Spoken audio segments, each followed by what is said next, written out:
The Pope and Young Club wants to welcome you as we rally together to ensure our bow hunting opportunities for today and tomorrow. You've come to the podcast that believes in preserving, protecting, and promoting the passion for bow hunting. Join us as we strive to be the voice of today's bow hunter. This is the Pope and Young Podcast.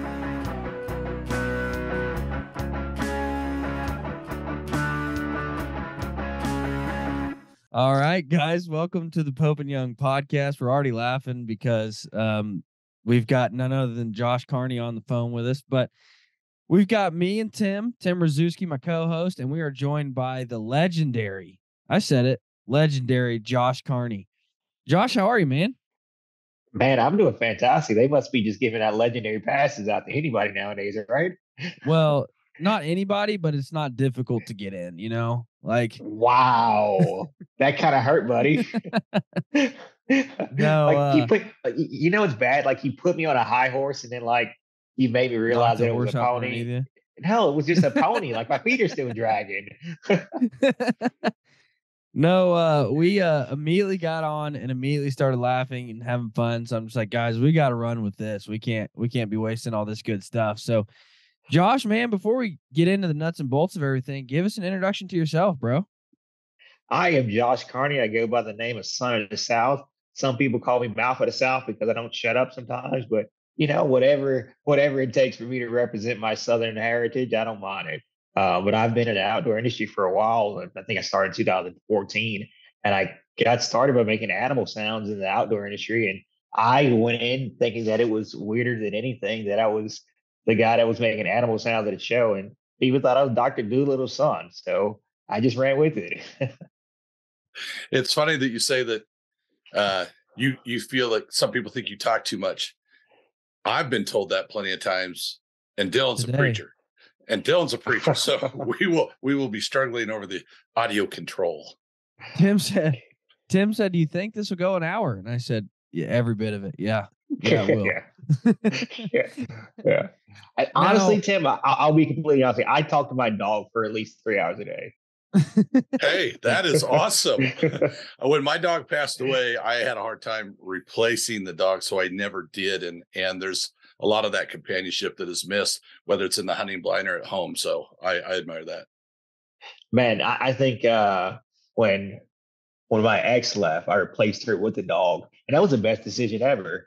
Don't talk back, sit, stay, heel. I think if I can get this dog to cook, I swear I'd be onto something.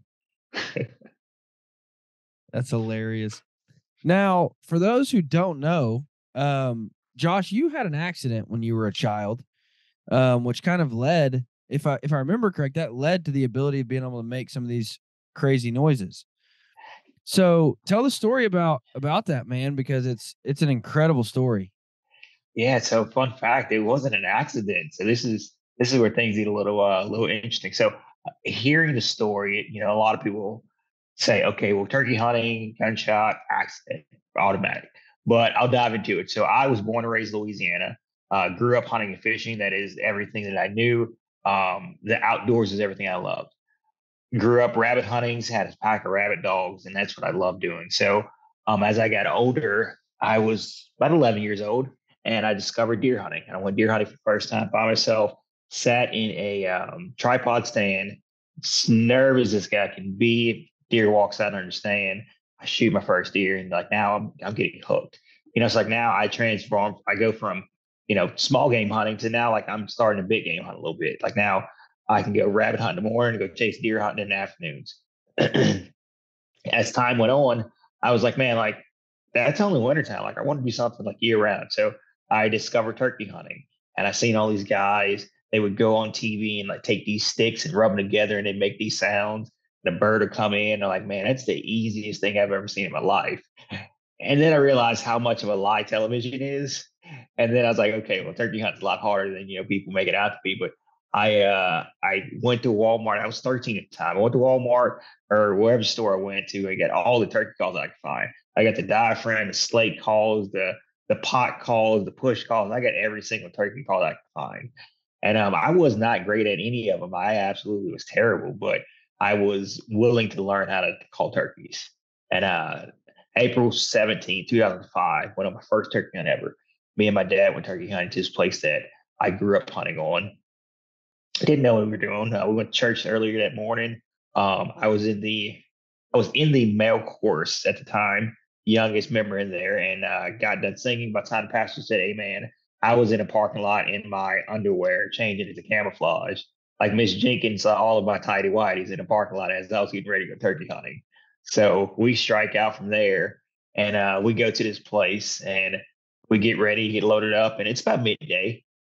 We go down a gravel road, and I see a feather in the road. And I was like, oh, that's the turkey feather. This is it. I looked at books. I skipped class to go find out what turkey is. This is definitely it. Looking back at it, it was probably a buzzard.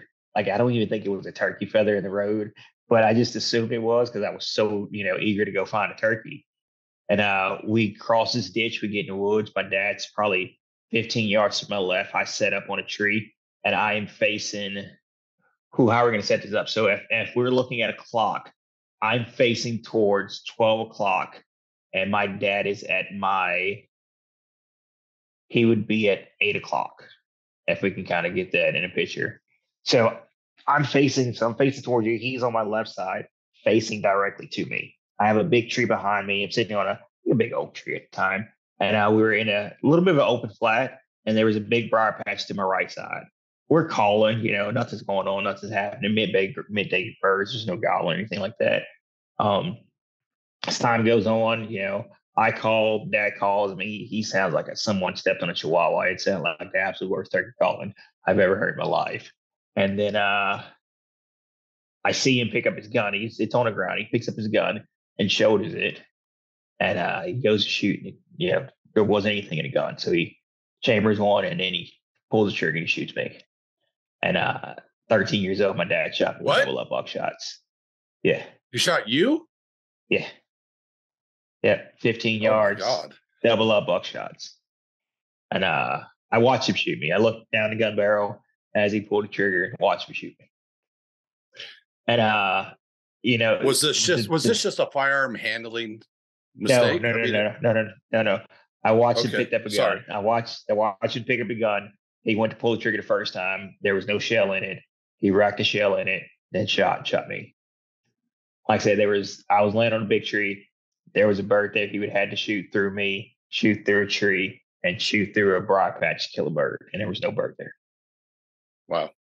So that's so like I said, when I tell a story like, hey, my dad shot me turkey hunting, everybody's like, hey, it was a hunting accident. Like, it's automatically assumed as a hunting accident. Right. I watched my dad pick up his gun and shoot me. After he shoots me, he runs over, picks me up, and he carries me out of the woods. And, at that time, like my life was, it was fading in and out. My whole body goes numb. I hear ringing in my ear, and he's carrying me out of the woods, and he has 911 on the phone. And we get to the front of the gate at the property, and EMS is there to pick me up. And when I get in the back of EMS, I black out. And, at the time, I didn't know this, but like I later realized, and this is where the comedy aspect of it is, for a black guy, I didn't know that I could get blacker, and I blacked out in the back of an ambulance. Did I know that? Like, that was a huge, factor for me. I was like, man, I can actually get blacker. I blacked out. So when I came to, I woke up in the hospital, and I lost a lot of blood. I was, critical condition. That ended up leading to me dying on the operating table twice. And they brought me back twice. And then from there, they got it to where I was stable enough to, survive. I had to do the ventilators, get blood, all these things. And then they needed to send me to a better hospital. So they flew me from Baton Rouge, Louisiana to New Orleans. And they did my recovery process there in New Orleans. And that's how I started making my recovery. And while I was in New Orleans, I had a breathing tube down my throat because I couldn't. If you could see it as a shot, if you could see it somewhere around here, double up buckshot hit my esophagus. So I had, damage everywhere. I think I was hit with 7 double up buckshots. And I had a breathing tube down my throat, and it was bothering me one day. It was just itching in the throat. And the doctor came in and said, I have bad news. Like, you've been shot. You won't be able to walk again. I was like, oh, that sucks. then he was like, with the breathing tube being in your throat for so long, you probably won't be able to talk again. You're gonna need a trach. And my guy's like, I don't believe that. And the tube was itching in my throat, and I ripped it out, and it altered my vocal cords.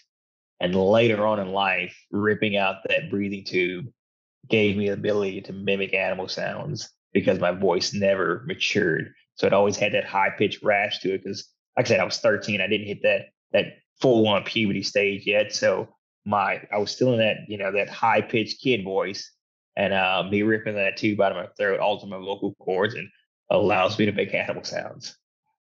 So that's where it started for me. Wow, we have a lot of similarities. I haven't been shot, but I've had a really bad accident. I used to make a ton of animal noises as a kid. Everybody used to kind of make fun of me of it. I raised a lot of birds. I'd always call the birds. And then I went through puberty. I couldn't whistle back then. I can't whistle now, but I could make bird noises, and I can't now. My voice changed. Puberty happened. But yeah, that traumatic accident, being in an ambulance, being on the table, not sure what's going on, and reflecting back and thinking of moments and times during that process, which seemed like little moments, but from the doctor and the parents' perspective and all the emotions that you go through, and getting news from the doctor, I can relate. It's you've clearly made the most of the situation. It's funny that you look back and you think of that moment that it itched, like it's reconnected. You know that had a huge significant role in this. I think when you go through something traumatic, whether it's an actual traumatic injury and near-death experience or something else, it's funny how there's things I cannot remember from my accident, but there's things that are so vividly clear that I wouldn't normally remember in another situation. Wow. Glad you are here. That is an interesting. I did not know that. This is yeah. This is insane, bro. Like, I don't even know where to go from here. Listen, you threw a curveball I hit at the park for you. What did that next conversation with your dad look like? Oh man. So honestly, I was in the hospital, and I can remember asking him, did you get the turkey? That's all I wanted to know.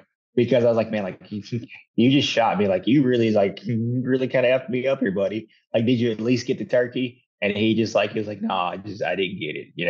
And from there, things kind of progressed in our relationship. Like I was my dad's right hand man. Like I was like, if you saw his footstep, you saw mine. No clue what happened, situation. And still to this day, I'll never have an answer for it. Still to this day, I'll never have an answer for it. And it's just one of those things where, you try to figure out every situation scenario in your head that, you want to know why, like you want your own closure. And if you can't go through and get that closure, that makes it a lot harder. And it took me a long time to, get to the point of accepting that closure for myself, that I'll never have that answer. But I also knew that that situation put me in a position to where I am today, and where it has helped me get to, inspire a lot of people, motivate people and get the people into the outdoors that have thought, hey, like my life may suck, but like I watch you go through life, and, you show me something that was within you that you don't give up. So I don't have a reason to quit. So, I think that was a big factor in me getting closure for it. But as far as him giving me an answer why he did it, I'll never get that answer. Or at least till today, I don't have that answer. Wow. How does your relationship now look with him? So we don't talk. I haven't talked to my dad in a couple years. I've seen him on and off within the last few years because of family events or something like that. And it's just one of those deals where he understands, like, hey, I don't want anything to do with you, but it wasn't that wasn't what caused our like breaking relationship. Even after the fact, I still was trying to be that right hand man. Like, I mean, it's a dad. Like your son wants to grow up to be like a dad, and that's what I wanted. And you know, even after he put me in that situation, he didn't do anything to make it better for me. He's a carpenter. I went through my whole life, not having an accessible place to live. Like he wouldn't, you know, I remember times where we had a place, the first place where I was living when he shot me. He wouldn't build a ramp, and we had stairs to the house, so I would have to wait outside, for someone to get me inside the house. And when he did build a ramp, it was like at a 90-degree angle, so I couldn't roll myself in and out of the house. Like I had to, so I faced struggles early on in life, and I think that's what prepared me for, everything that I face today, because I understood how to figure things out for myself and make the best out of it, because I didn't have that support system growing up. And that, like I said, the shooting part isn't what separated us. It was what he did after the fact. Like he cared more about, we had competition squirrel dogs and competition hunting dogs and things like that, and horses, and kind of the country lifestyle. But he cared more about his animals than he did me, and like that really put a wrench into our relationship, because it was like, hey, like you did this to me and you're not doing anything to make it better. Like it's like you're okay with me having to figure out life on my own because of something that you caused. Like if it wasn't for you, I wouldn't be in this situation. But now that I am in a situation, I don't have you to lean on. I don't have you to be supportive of me or anything. Like you're just making things harder in my situation to where I had to figure things out on my own. So I'm not mad about it. At some point I did have bitterness towards it, because I mean, hey, like if someone does you wrong, I mean, like they could at least do right by you. And I didn't have that. So it took a lot for me to really sit back and understand, like, things happen for a reason, whether it's good or bad, things happen for a reason. And, I leaned into God a lot, and I had to find my purpose within God. And, pain is a part of the process, but also pain can get you into a moment to where you find peace. And that's what I had to figure Dude. Now, how long did it take you to get back to hunting? I mean, was it like, because usually when out. something changes your life, I mean, like you see somebody who gets in a car crash and they don't want to drive in a car for a while, or they have massive anxiety every time they get in a car. Like I can't imagine facing this and then being like, "Hey, let's go hunting again." So I mean, how'd that look? The getting back into the woods and I laughed because 2 weeks after I got to the hospital, I went right back hunting. well, there you go.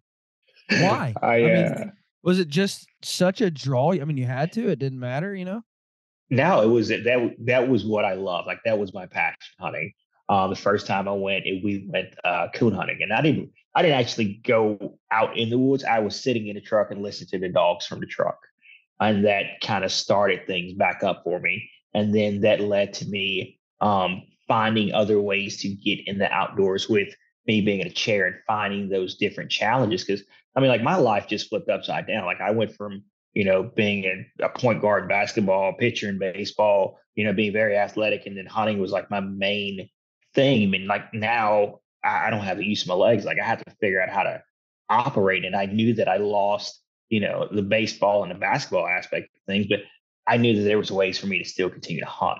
And I just focused on that. I stayed focused on that. And I looked into finding ways to do that. It was a challenge. I'm not gonna lie. I've had some of my hardest times in outdoors, and I still face some of my hardest times in outdoors. But I think it's the challenge that drives me. It really makes me want to get out there and more. So every time that I have a moment in outdoors, whether I harvest an animal or not, it's a success for me, because almost 20 years ago, I should have died in outdoors. And now, I get to get out there and experience whatever it is out there that's for me to experience after that, traumatic injury. So like I said, for me, it's just one of those deals where hunting was home for me. And I think that'll always be home for me. yeah, for sure. Well, to me, One of it's the just that's what's inspirational to me is everybody looks for an excuse as to why they can't. My shoulder hurts. I can't draw my bow back anymore. My leg, my ankles are bad. I can't go elk hunting no more. And I'm like, well, look at Josh, man, and he's got every excuse in the world not to, but he still does. Like, if you want it bad enough, you'll do it. And that's what I find so inspiring, man.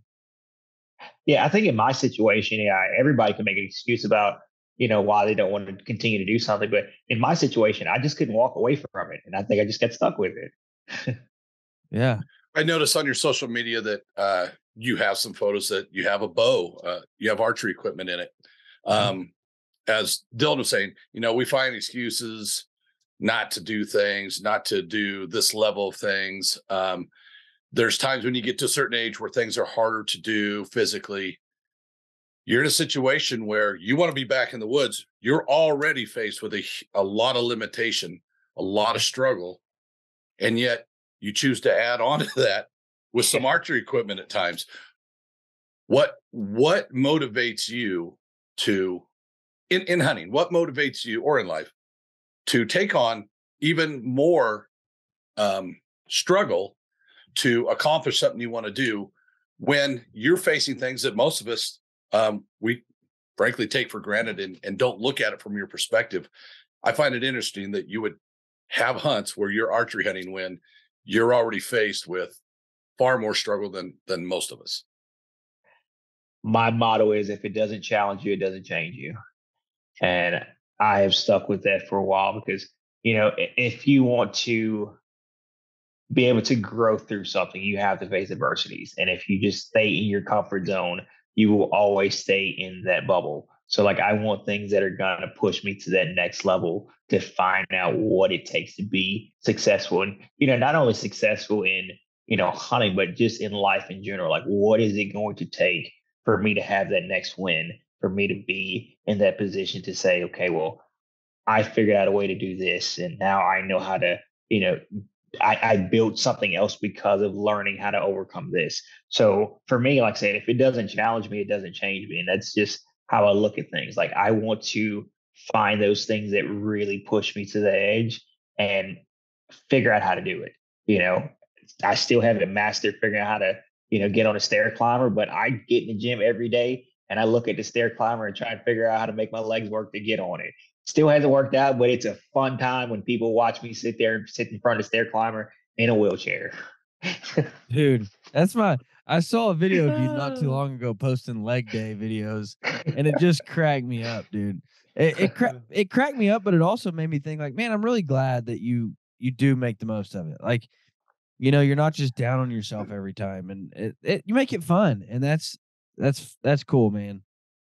He's taken something that's a struggle. I wish I could do this better, and make fun of it in a way, use it as through comedy as a way to kind of bridge the gap between someone that might be uncomfortable to talk to you, someone that might not be able to relate, and you use something that other people might be offended with.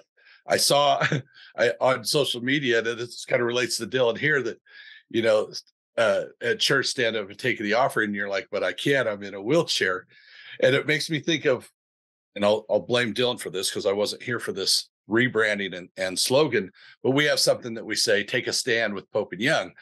Is that bad? Is that bad? I know it doesn't mean stand up, but you take it and you'll laugh at it. And I can only imagine the number of people that have been shot or in a wheelchair who love to hunt and have excuses, and they watch 5 minutes of you and they've got to look at themselves like I often do and go, quit being so lazy. Well, that's why we were laughing so hard, because Tim said, hey guys, if I get up and walk out, this and that and the other, and Josh said, well, if I get up and walk out, it's a freaking miracle. It's a freaking miracle.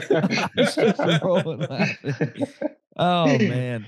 I'm actually working on something. I don't know if I want to do a shirt or a video, but there's a song that goes, if you don't stand for something, you'll fall for everything. Fall for everything. And I want to either make a shirt or do a video with that song playing in the background. It says, if you don't stand for something, you'll fall for everything. And like, it'll have me sitting in front of sitting in my chair. And then the next scene is like my chair on the, like, rolling away, and I'm laying on the ground. Like, guess I don't stand for anything. That's just how my brain works. I mean, like I said, it's a lot of people like, man, being in a wheelchair, having a disability, it's a burden. It's this, it's that, but like, if you look at it, like, people have it worse. Like, I can't sit here and complain about my life. There's people that have it way worse than I do. So the best that I can do is provide some kind of value to other people throughout what I go through in life. If I can make someone laugh, And that's what I'm here for. Like, I mean, I'm that kind of person that, you know, like you said, people are awkward when they approach people with disabilities. We're just like everybody else. Like, we just have a dark, sick, twisted humor sometimes. But I mean, that makes people relate. We just everyday people, but it makes it a lot easier when someone can open up and talk about their disability or talk about, whatever's going on that's challenging in their life, to make it to where other people like, hey, like, I struggle with that too. Like, I've been through something like that. Like, I can relate to kind of what you're going through. So I can see value that you're providing because of, you're not letting it stop you. You're not quitting. So speaking of getting out of your chair, the single funniest story I've ever heard in my entire life on a podcast was the time you had to crawl to your blind. And I was Oh my telling Tim about it. goodness. I was telling Tim about it. I'm like, dude, I can't even begin to retell this story because it was the funniest thing I've ever heard in my lifetime. Okay, so that happened a couple times. Which one are you talking about? Are you talking about the Tennessee hunt? I don't remember I don't know where it was, but I know you lost your Okay. pants. Yep, that's Tennessee. Yep. Yep. Yep, that's all I needed. Yeah.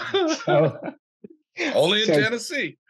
so I think that's why I moved here. Like, I lost my pants here. I came here to find them. Uh, so we were, I think we were towards Jackson, Tennessee. It was West Tennessee, and I was hunting with a buddy of mine, and it was freezing cold. And my track chair, I was having some issues with the batteries. Like, one battery charged and the other battery didn't charge. And I'm headed to my stand, and we're going up. I'm probably 200 yards from my stand when the battery goes out on this chair going uphill.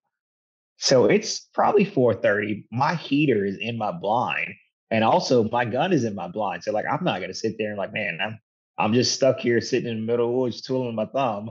So I was like, I got two options. I could sit here, or I could get to the blind. So I text my buddy. I was like, hey man, like, my chair died. I'm sitting here in the middle of the road. And he's like, I just got my stand, just got set up. So that answer to me was like, hey, like, I'm not coming back to get you. Like, I'm set up. It's prime time. I'm hunting. Sorry for your bad luck. Yeah. So I was like, okay, well, here we go. I'm just gonna, take my time and, get out my chair and make the crawl. That was the single most dumbest decision I've ever done in my life. Dumbest decision ever. So I get out my chair, get out of this track chair, and I army crawl probably about 50 yards. And it's freezing cold. And I turn around and look at the chair, and I'm going uphill at this time. I have two hills to go up. And I look back down at the chair, and I'm like, well, it's all or nothing now. Like, I'm out of breath. Like, I think hypothermia is starting to kick in at this point. And, like, I'm like, it's either I go another 150 or I crawl back down the hill or roll down the hill and sit in a chair and freeze my butt off. I was like, I got a heater in the blind. I'm good. I can get there. So I continue crawling. I get about another 100 yards, and I could see where I was sitting at, where my blind's at. And I was like, okay, cool, we're good. We're gonna get there. We're almost there.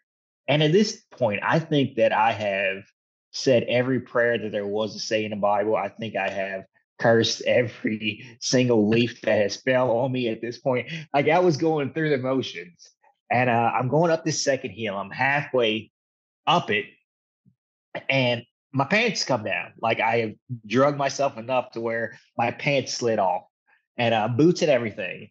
And when when you don't feel your legs, you don't realize that you're losing something until you get to where you're going. So I get to the I get to where I was going. I text my buddy. I was like, "Hey man, I finally made it to the stand. But when you come pick me up, like, can you pick up my pants coming back up the hill?" And he texted me back. He said, run that by me one more time. I was like, yeah, I lost my pants somewhere in the woods, dragging myself. He was like, you drug yourself to your stand? I was like, dude, I didn't have a choice. It was either sit and freeze or end up here naked and afraid. And I'm kind of afraid right now. I'm halfway naked, buddy. The bigger question, I think, to Dylan and I is, how many yards have we ever belly crawled to get it hunting to do anything? Now in Oregon, you do occasionally have to we got a lot of vegetation, blackberries and stuff like that. Thank God you weren't in that. But I look at the efforts that I sometimes make. I will go wide around something. I will take shortcuts to get to places at times. And the fact that your buddy said, I just got in my stand, basically, sorry for your bad luck. What he was doing is he's being respectful to you, saying, hey, you wanted to go hunting. I'm going hunting. You know, he probably didn't think that, oh, that's right. The firearm's in the blind. Yeah, maybe he can't shoot from his chair right there. Did you kill anything? That's the real question. That's the real question. I actually missed a pretty good deer. Yeah. So what happened was when he was actually coming to where I was, he was walking up the road and there was a deer that jumped out in front of him. He was walking up the road to me, and this deer jumped in the wood line to his right, which is my left, and there was a road to my left where the deer was going to come across, and he came up to where I was. He was like, man, it was just a big buck that just got up out of that hill. And, we rattled, threw some horns together, and he came across the road, and I tried to shoot him with the muzzle loader, and I just didn't connect. And, I was like, man, that was one heck of a hunt. But the funny part so this whole deal it was a rough 24 hours of deer hunting for me. So the night before, I had killed a deer on someone else's property. I met it's funny because I met this guy in a Walmart parking lot at 2 a.m. in the morning. I was going to get my hunting license. Met this random guy at 2 a.m. in the morning at Walmart. And he's like, hey man, I got some property. Like, if you want to come hunt, come hunting. And I took him up on his offer.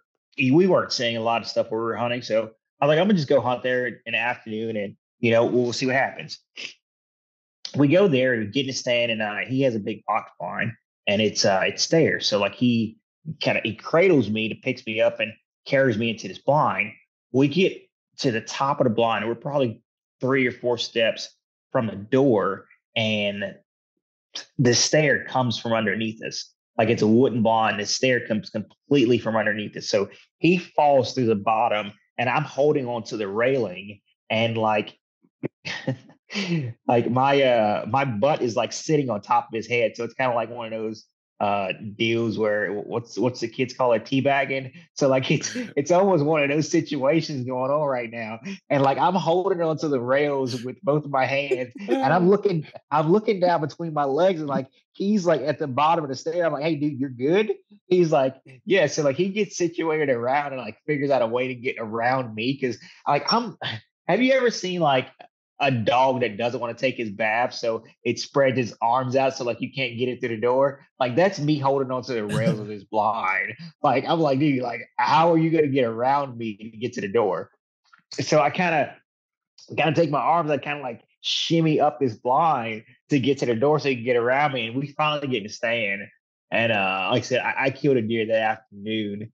But that was a rough 24 hours of deer hunting for me. Do you still talk to that guy? And I want to hear his version of the story. I actually do have his number. I can find out who. Yeah. But his version of the story is, I met this dude in the parking lot at 2 a.m. that he teabagged me the next day. It was weird. It's Son of the South. That's probably a Son of the South story right there. Yeah. There you go. Oh my gosh.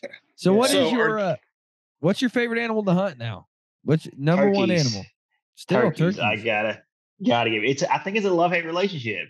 I think it's like, we always talk about the one that got away, and I think I'm still trying to find the one that got away. I think I'm revenge hunting at this point.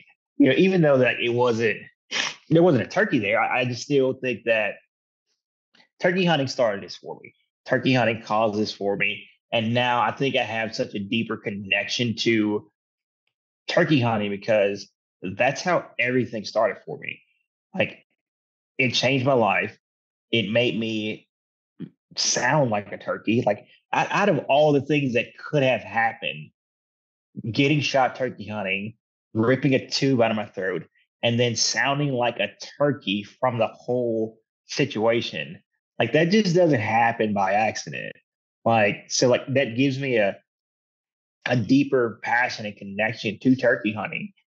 And I can look at a white-tailed deer like I look at cattle.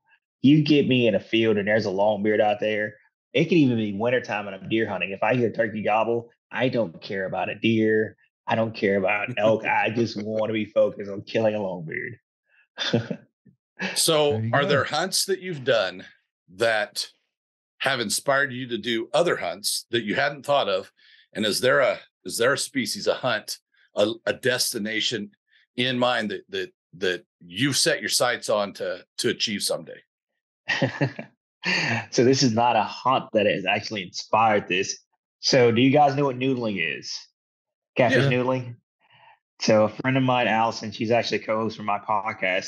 She took me noodling for the first time. And listen, I'm going to tell you, for a paraplegic, getting inside of a river, sticking your arm inside of a hole and you don't know what's in there, it is probably the scariest moment that I have ever experienced. It's the first time I went, I stuck my hand in a hole and I put my hand on something.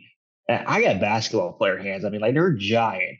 I stuck my hand in this hole. I felt something that was squishy and I could not get my hand around it no matter which way I went. So it freaked me out. And when it bit me, I come out of the hole and I like to walk on water like my name is Jesus Christ. I'm not gonna lie, like I was like, look, I don't care what you tell me, I'm not going back in there. There's something in there that I don't want to find out what it is. Like, it is at peace. I'm gonna leave it there. So she pulls my man card and I go back in there and I catch this fish. And man, I'm telling you, it's probably 35, 40-pound fish. And when I come out of the hole with this fish, it is every bit of as wide as my chest. It's massive, massive flathead fish. And so we did that for probably two summers in a row. And it's fun. It's adrenaline. Everything about it's great. And I'm an adrenaline junkie. I want things like, if it doesn't threaten me or try and kill me, like, it doesn't excite me. So that for me was a true like experience of like, that's fun. That there's a fear factor there that I just overcome. And I was like, okay, but now it's boring. Like, let's do something else that's a little more exciting. So my more exciting theme was, let's go to Florida and let's go python hunting. Like, let's go grab pythons. And I thought it was a great idea when I first said Why? Why? it. Okay. Hear me out. No. You're in Florida, right? No, I'm in Kansas. No, he's in Kansas. Oh, you're in Kansas. Oh, okay. Well, when you go to Bear, go to Florida, go to Bear, and tell them I you was want in to go there to not too python long hunting. ago. Okay, tell them you want to go python hunting. I died, but I don't want to. So why would I tell them that? Man. Oh man, like you have to live a little. Like, you got to face the fear. Now I want to go gator hunting. I want to go gator hunting for sure. See, I've done that. It's fun. It's great multiple times. But there is nothing like being in front of a 15 to 20-foot snake, and like the strike zone is 10 foot and you can't, like, in my situation. So I think I'm a little bit on the crazy side, because I don't think there's any paraplegic out there that's like, oh yeah, let me get in front of a snake with a 10-foot strike zone and just sit there and be bait. Yeah, I don't think there's anyone out there that's going to think that. But that's how I operate. I'm like, yeah, I think I could catch him before he catches me. But if he does bite me, just hopefully he bites my leg, and then like I kind of control it from there. That's just how I think. But yeah. No. Well, it's the bite isn't the deadly part. It's it's the constriction, and you already are limited with your ability to maneuver, and you might give him a false sense of overpowering you. But I can't imagine. So tell me, how many did you catch? We haven't went yet, so we're still trying. Oh, we haven't gotten yet. Okay, right. We're still trying to set this up. Ooh, but that's right. In my head, like, my scenario is, so we have an action track chair, and I was thinking, man, if I grab a hold of this thing and it starts to wrap around and it hits the joystick on his chair and the chair just starts spinning around in the woods and I can't control the snake and the chair, I was like, it is going to be the absolute funniest episode of Kevin Hart Gone Hunting that anyone has ever seen. Like, yes. That's literally what it would be like. And that excites me. Like, that, I know it sounds absolutely crazy, but that excites me. Oh my That's gosh. cool. That's cool. Well, I hope you make it through to be able to tell us a story. That's what I hope. Life insurance policy, somebody's going to get paid out. Like I'm going to die happy. And if I can die happy, that's all that matters. What are you planning on doing this? So we were trying to set it up. We were actually, what's today? We were supposed to be in Florida right now doing it. But we had an issue. Outfitter just never come around and find lots of dates. The outfitter said, "Listen, I don't want you to die, so I'm not bringing you." Yeah, he was probably thinking about the liability of it. Like that's probably what really happened. He's like, I don't know if I really want to do this. But yeah, we'll get it figured out. It'll happen. Are you It's going gonna to be the best ATA time this ever. year? I will be there. I will be there. We're going to sit down and we're going to hear the story of the python at ATA. That's what we're going to do. As long as it's still warm enough to find them, because I think right now it's getting into that. Well, I think once a cool snap happens, they kind of shut down.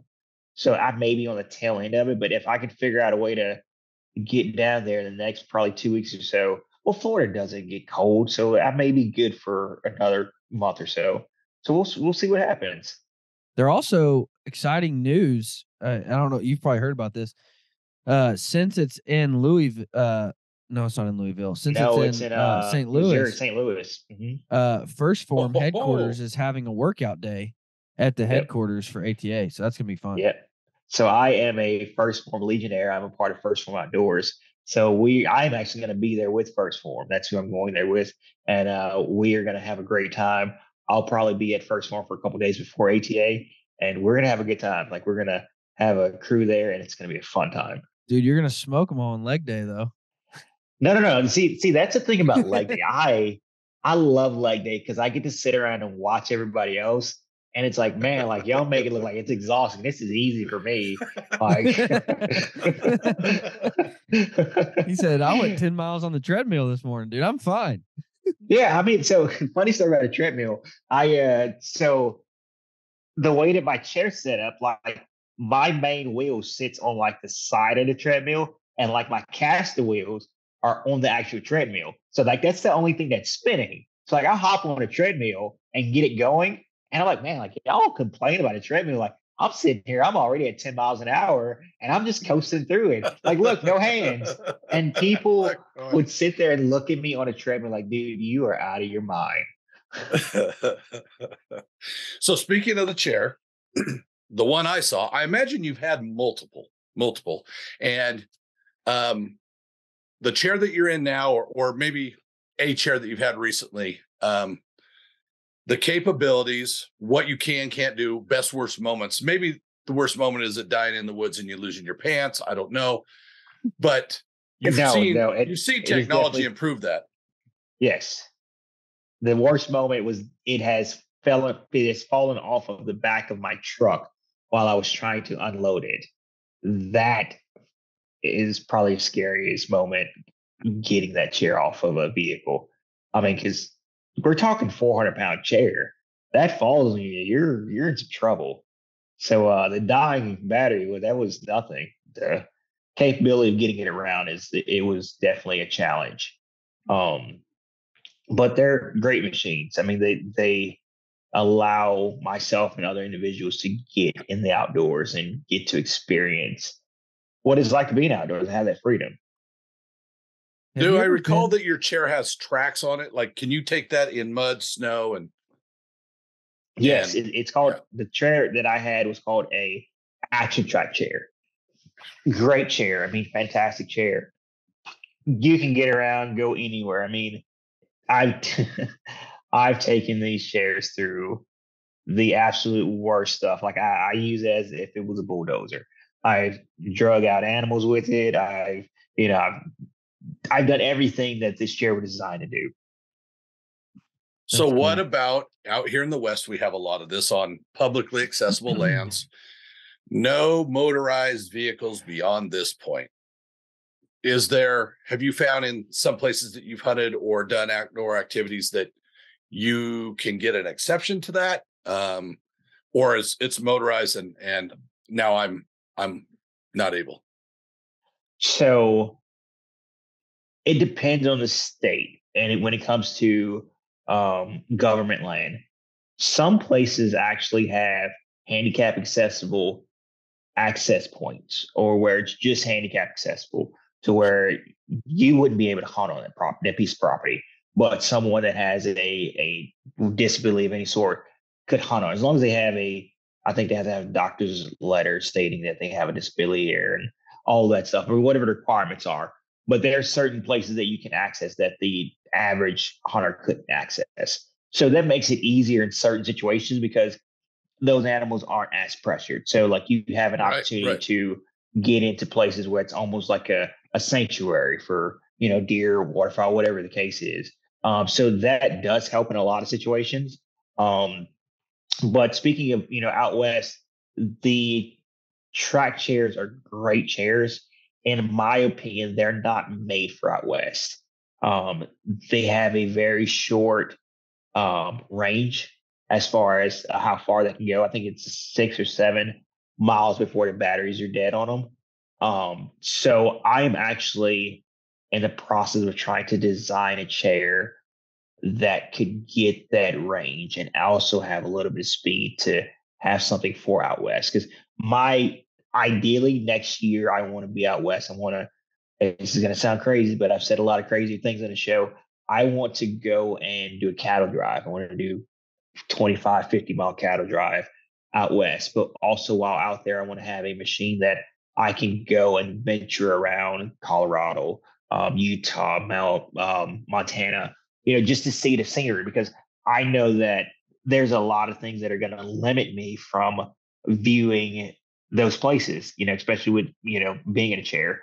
So I'm trying to come up with a device or find a device that I can have that'll give me that range, that mobility, and everything that I would need personally to take it out west and go that extra mile that's not limiting me to that 6 to 7 mile range of a tractor. So that's something that I'm working on. And hopefully next year I could probably have it designed or have something that fits that mold. All right, Tesla, you heard it here. Get Josh designed a chair so he can do whatever he wants to do. Man, Tesla, I'm actually whoever. I'm actually thinking Rambo bikes. I'm thinking of e-bike company because they make those bikes that go a long way and they're pretty rugged. Yeah. So I get about 13 to 14 flatland miles on my Baku, that if I'm just going full throttle and very little pedal, if I'm in terrain, obviously I'm going to pedal more to save more of the battery, but I get about 13 to 15 flatland miles on this, and it's a big, heavy battery, and they're quite spendy. I would think one of those companies would have a market, a niche market for electric chairs with big battery range. And I think that, when it comes to a lot of medical equipment, track chair is not even medical, so you can't get that covered by insurance. So you have to make that out of pocket expense. Sure. And they're very expensive. So if there's a way to kind of flip that mold and get it to where, you can find something that's affordable for, someone with a disability. Because most people with disabilities, it's very hard to, and just the way that the system's set up, it's very hard to operate with a disability. Like they kind of tie your hands in a lot of situations. They want to put you on disability, so where you can't make more than, I think it's like $1,200 a month in certain situations. So that doesn't really, in today's world, $1,200 really don't cover your groceries and gas nowadays. So it makes it very hard to buy an extra device to help you get into the outdoors and help you get your needs, as far as having that freedom. So if I can find a way to make that happen to where you're not being charged an arm and a leg for a device and still have that flexibility and freedom to get out and outdoors and, still be able to move around, that's kind of what I'm looking for building. Gotcha. Let's talk about animal sounds. Let's get down to the nitty gritty. Let's get down to it. Let's just. Here's what I want to know. Here's what I want to know. Let's just throw them out there, Tim. See if he can do them one by one. Oh, I want to get. Josh, I want to know, have you spent any time with like world champion turkey callers or elk callers or waterfowlers or anyone that calls game, and or just even non-game animals? Have you ever got down with champions, call makers, and kind of gone head to head with them and see what they think? I'm just really curious. All the time. Yeah. So I think my funniest conversation, I was talking to Harold Knight, and I just met him. Really? So Harold Knight. Now we had a conversation. This was at an NWTF show, and I went through my spiel and did the turkey calls and all that stuff. And it was him and Will Primos there, and I was going through calls, and I think one of them said, "Man, if I could sell you, I could make a lot of money." I was like, "Man, I think those days are over, and I don't think that'll look good for your company." And he just looked at me. He just looked at me and laughed. I was like, "Man, just being honest. But if I could figure out a way to put these animal sounds into some kind of a call, I think that'd be awesome." And we just laughed and cut up, and So we had a let's hear good your time. best turkey call. Best turkey call, man. Here we go. So I like to start out with getting a bucket and then getting some corn and shaking it, and then you hear turkey, turkey, turkey, turkey, turkey. But I mean, that's just how we kind of do it in the South. I don't know how you guys hunt up there, So here we go. We're gonna start out with me not getting kicked out of this place. Here we go. So I'm trying to do it a little quiet.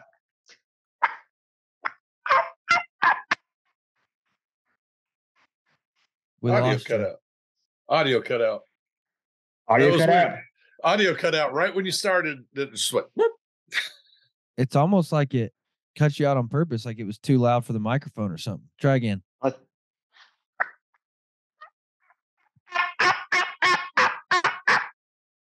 Yeah, it's like your audio has a block on it. It's like your microphone is peaking, so it like cuts it off because it's too loud for it or something. That's odd. Yeah, guys, when your calls are that dang good, like even an audio recorder. Let's try something else.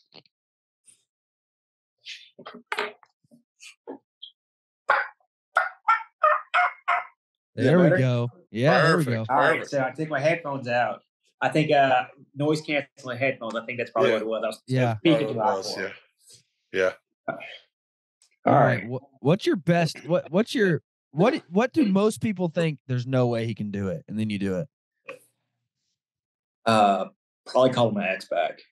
But that takes a while to do. A couple doubles. Sometimes. You heard it here first, folks. Pope and Young podcast. Oh my gosh! I love it. I love it. The hardest call for Josh Carney to do is calling his ex back. And I thought he was going to say the fly down peacock call. What do most people like when they're trying to give you one to stump you? They're like, "Oh, I got him," and then you just do it. And like, crap. So that would probably be a cougar call, but like, I just open my mouth and I'm surrounded by cougars anyway. So like, it's like this guy's got it going on. Oh God! I don't even know. I love this. I don't. Guys, I'll be here all night. Like I can give myself a standing ovation, but I just fall for myself. Oh my gosh! I love it. I love it. What are we doing here? So, funny story. Before I got into the hunting industry, I actually used to be a comedian. Like I would go and perform every week at a comedy club through college, and like that's just how I built like confidence and like getting into the confidence, like the outdoor scene and being around people. Like that's kind of where I started. So like now it's just, it flows. It just comes natural. I've got a show that I love. I've got a show idea. You've seen the comedy in a cab. I don't know what it's called, where they drive around in that cab and they tell jokes, and it's actually pretty funny. You've got to have one sitting in the blind with Josh, bring in celebrities, take them on a hunt, and just make so much noise cracking up that you don't ever kill anything. I think it'd be entertaining. The challenge is if they laugh too loud, the animals are gone. So like if they kill something, then they win, because they weren't laughing too loud. Well, I mean, also the challenge of that too is like we would have to do it like in the peak hour of the day because like I go invisible in a blind. Like when it gets darker, the darker it gets, the more I blend in. Like it's like camera life for me sucks. Now wait a second. Didn't you scare the mess out of somebody in a blind with a hog call one time?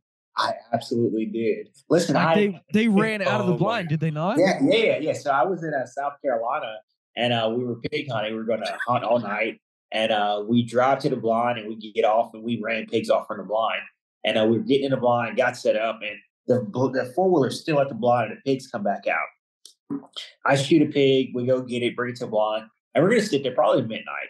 And we're sitting there, nuts is coming in and nuts coming in. So I kind of doze off in the back of the blind. So my buddy Joel, he's on my right side. No, he's on my left side, and his son Josh is on the right side.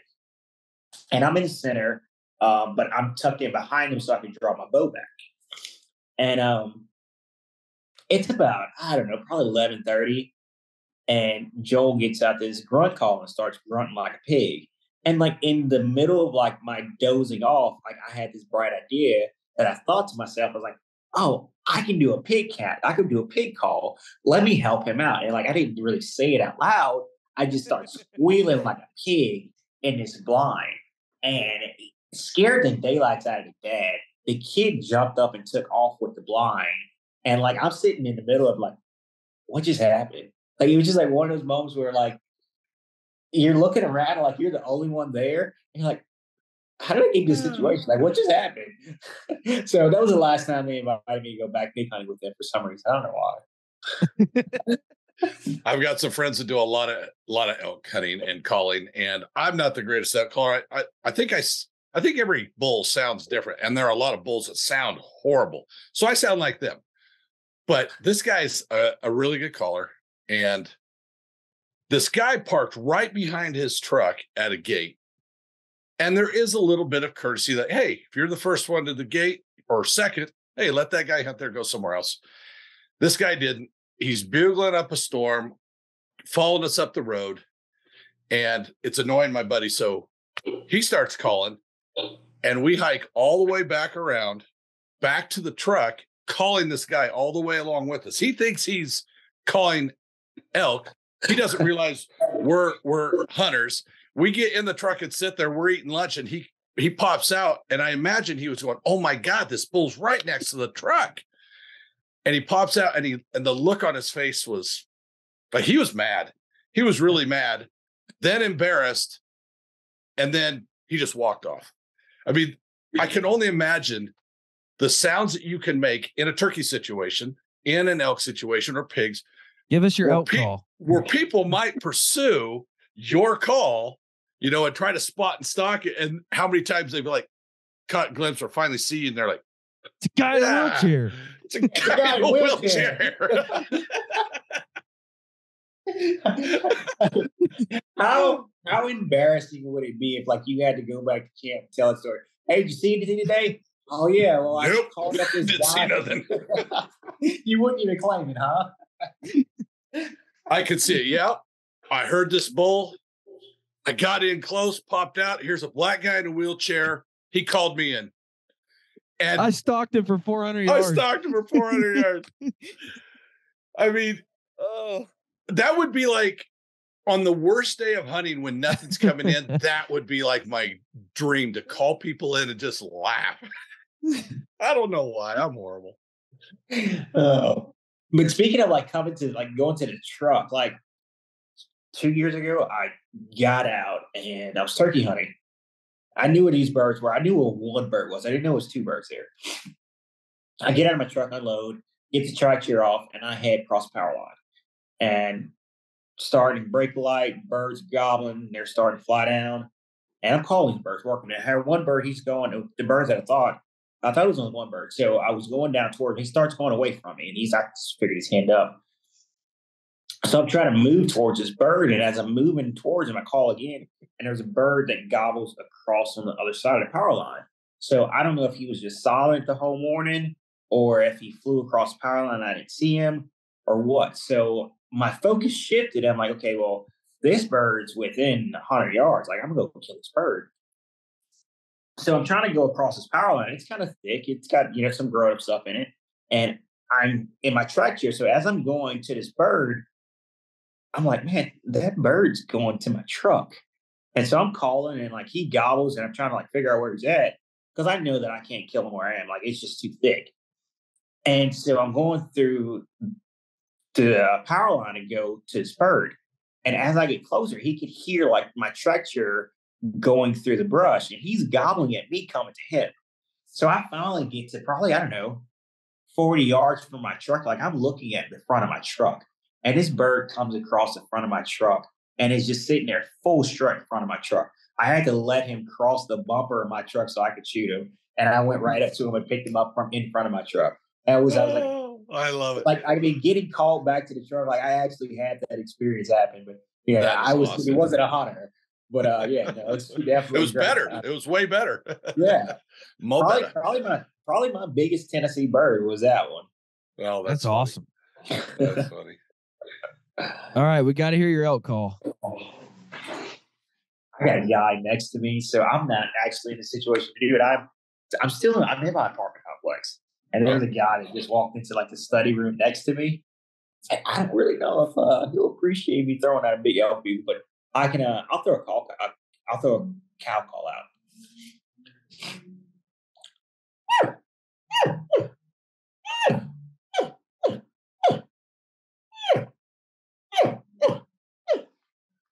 So what are there any calls that you have to use, like that you can't make with your mouth? So yeah, I'll throw in a diaphragm every once in a while. So like right now, like my sinus is trying to drain, things like this. So if I have a day to where like my vocal cords are just not there, sinus or whatever, I sound very terrible. Like I sound like a drunken chicken sometimes. And I'll throw in a diaphragm call. I use calls when I have to use calls. But if I don't have to use calls and I can call in whenever I need to, that works for me. But that's mainly for turkeys. As far as waterfowl, I can throw out any waterfowl call I want just about any time. And then mallard feeding.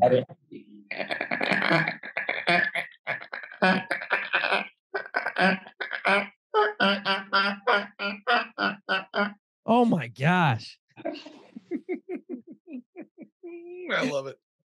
Now you mentioned being able to make the higher pitch noises. So can you do like grunt calls and stuff? Since those are, deeper, more guttural.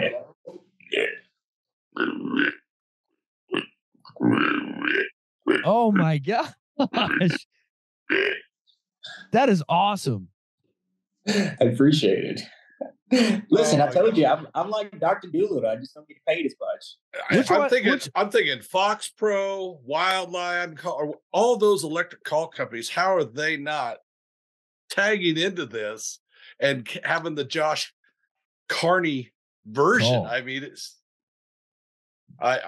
which one took you? What took you longest to learn? Sounds of the South, electronic call, all the pig, all the waterfowl, all the deer and turkey calls. I could see the price range. I don't know. They don't sell a million of them. Man, I think you're onto something there. Sounds of the South. I think you're onto something. I'm not trying to be the marketing guy that Dylan's failing, obviously, on right now. Not picking up on that. Great job.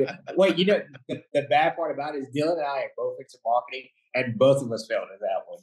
Hey, and I'm a left-handed Pollock that fell off a building. There you go. What do you? What took you the longest to learn? Like you just couldn't get it. Probably Snow Goose Respect, just because it's such a high volume call, and it's for me. So like I wasn't, and I'm still. I mean, I would never claim to be a waterfowl hunter. I mean, at least not right now. Like I'll go shoot ducks, and I can do that, but I'm not one of those guys that's got 30,000 decoys and 30 duck dogs. Like I'm not that guy. But I can call waterfowl with my vocals. And I think spec was probably the hardest call because it's such a high pitched sound, but it's a sound that it's a note that's really high pitched and it cutoffs. So I might get kicked out of here, but who cares? I paid the bill this month. We're good. So it's when you do it, it's a hee ha. So it's a you hear Way this up, way is down. one of my favorite sounds to hear this time of year, archery hunting, rifle hunting out west.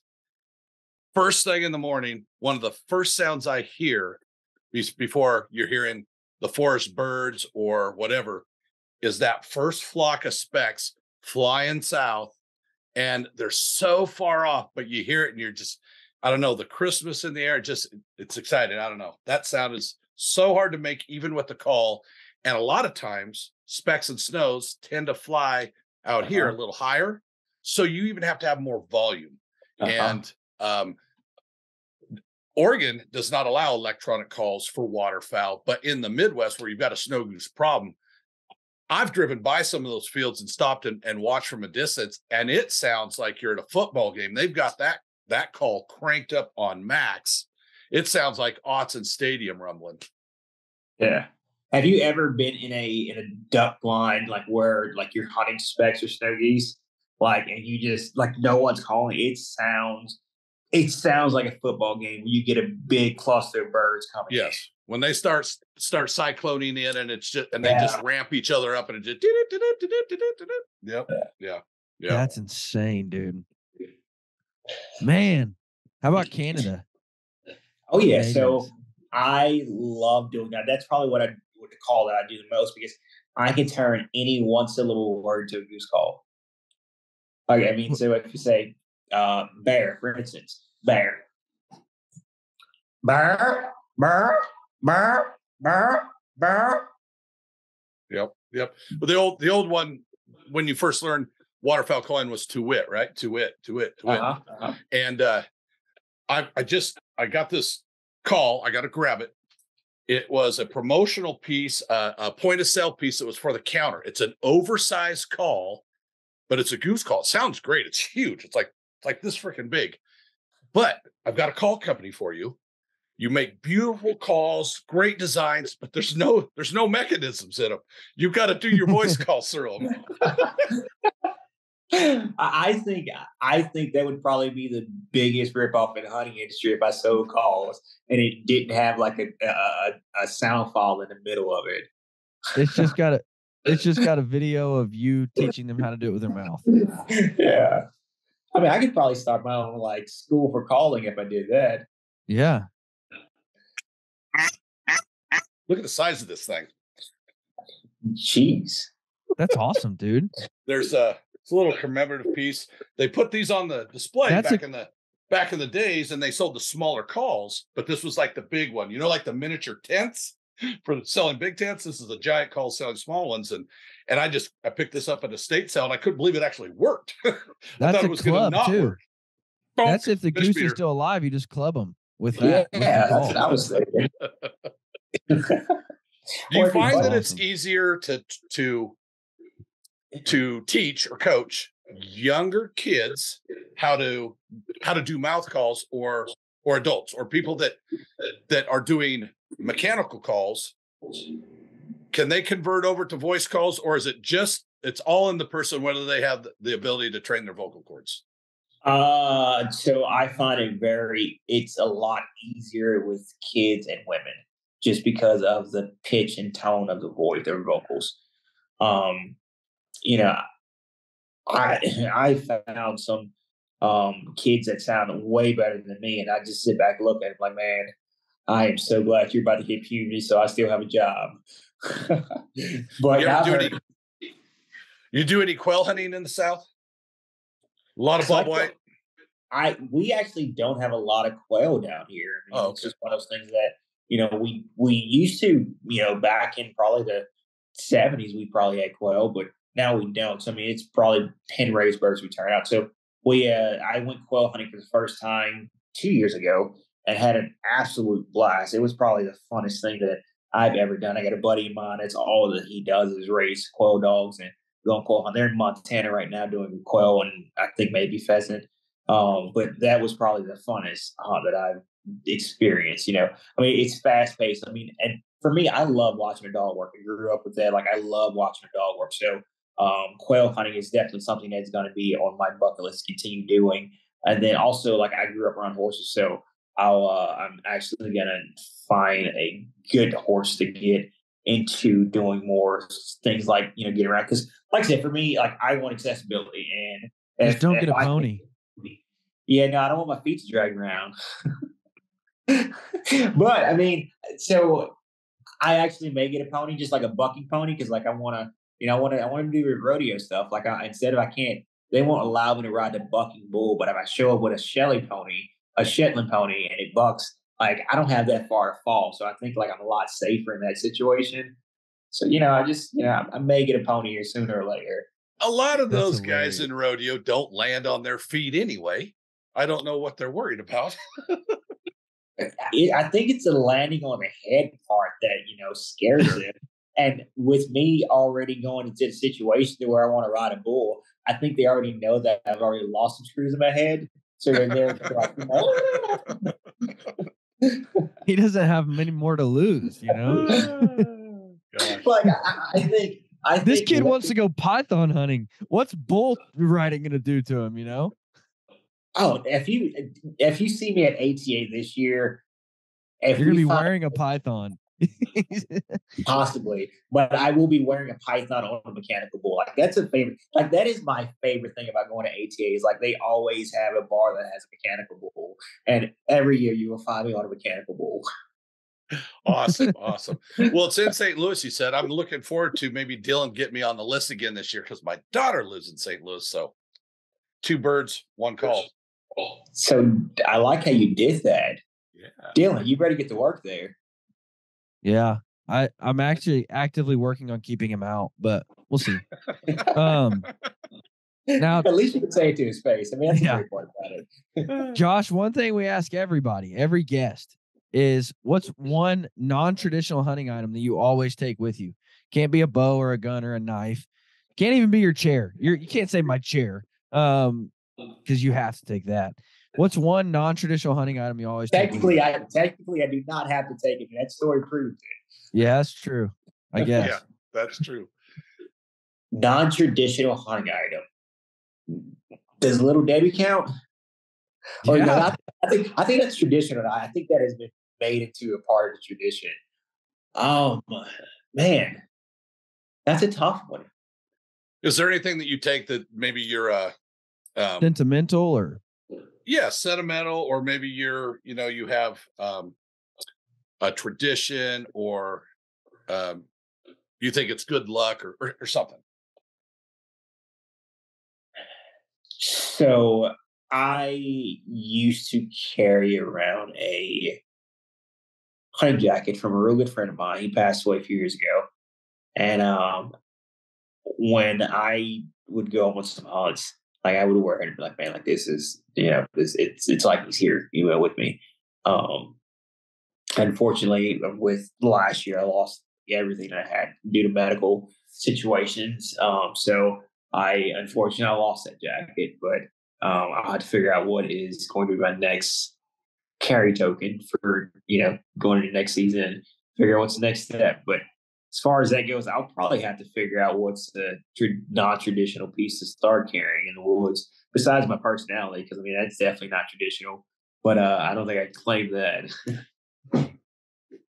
I think you can. I think you're just out there enough to where we'll accept that answer.